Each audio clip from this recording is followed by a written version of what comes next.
বাংলাদেশে হঠাৎ তেলের এমন সংকট কেন? পাম্পে তেল নেই, কিন্তু পাশের বাজারেই সেই তেল ৩ গুণ দামে বিক্রি হচ্ছে। এটা কি সত্যি যুদ্ধের প্রভাব, নাকি ইচ্ছে করে তৈরি করা সংকট? মানুষ ঘন্টার পর ঘন্টা লাইনে দাঁড়িয়ে থেকেও খালি হাতে ফিরছে, আর ভেতরে ভেতরে কি চলছে সেটা জানলে আপনি সত্যি অবাক হয়ে যাবেন।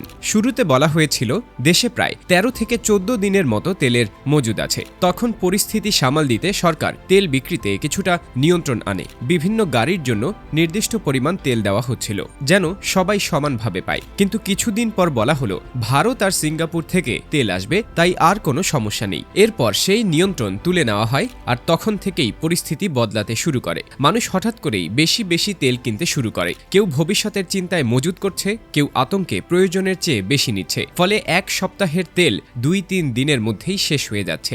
দেশের অনেক জায়গায় পেট্রোল পাম্পগুলোতে তেল দ্রুত ফুরিয়ে যাচ্ছে। রাজবাড়ী, ঠাকুরগাঁও সহ বিভিন্ন জেলায় পাম্পে তেল নেই লেখা নোটিশ ঝুলতে দেখা যাচ্ছে। চালকরা এক পাম্প থেকে আরেক পাম্পে ঘুরেও তেল পাচ্ছেন না। বিশেষ করে ঈদের ছুটির পর যারা ঢাকায় ফিরছিলেন তাদের অনেকেই মাঝ পথে আটকে পড়েছেন। সবচেয়ে অবাক করা বিষয় হলো, পাম্পে তেল না থাকলেও খোলা বাজারে ঠিকই তেল পাওয়া যাচ্ছে, তবে অনেক বেশি দামে। যেখানে সরকারি দাম প্রায় ১১৬ টাকা প্রতি লিটার, সেখানে বোতলে করে সেই তেল বিক্রি হচ্ছে ২৩০ থেকে ৩৫০ টাকায়। অন্যদিকে পাম্প মালিকদের বক্তব্য আবার ভিন্ন। তারা বলছেন ডিপো থেকে পর্যাপ্ত তেলই দেওয়া হচ্ছে না, যা দেওয়া হচ্ছে তা চাহিদার তুলনায় অনেক কম, তাই তারা চাইলে বেশি তেল দিতে পারছেন না। ঠাকুরগাঁওয়ের পরিস্থিতি সবচেয়ে ভয়াবহ। সেখানে প্রায় ৩ সপ্তাহ ধরে তেলের সংকট চলছে। মানুষ ঘন্টার পর ঘন্টা লাইনে দাঁড়িয়ে থেকেও খালি হাতে ফিরছেন, অথচ একই এলাকায় খোলা বাজারে তেল বিক্রি হচ্ছে অবাধে এবং অনেক বেশি দামে। এতে সাধারণ মানুষের সন্দেহ আরও বাড়ছে।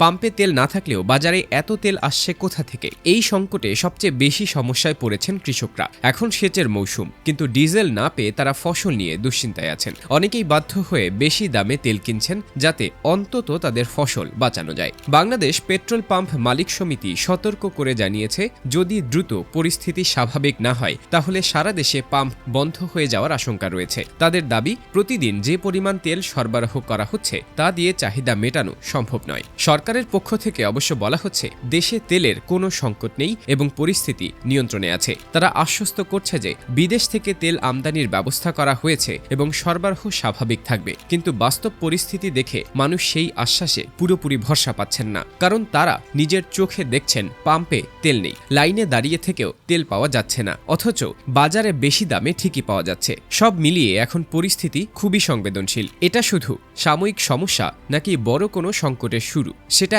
এখনই বলা কঠিন। তবে যদি দ্রুত সঠিক পদক্ষেপ না নেওয়া হয় তাহলে এই সমস্যা আরও বড় আকার নিতে পারে। জ্বালানি সংকটের প্রভাব পড়তে পারে বিদ্যুৎ, পরিবহন এবং দেশের সামগ্রিক অর্থনীতির ওপর। তাই এখনই দরকার সঠিক নজরদারি, স্বচ্ছ সরবরাহ ব্যবস্থা এবং যারা এই সুযোগে বেশি লাভ করার চেষ্টা করছে তাদের বিরুদ্ধে কঠোর ব্যবস্থা নেওয়া।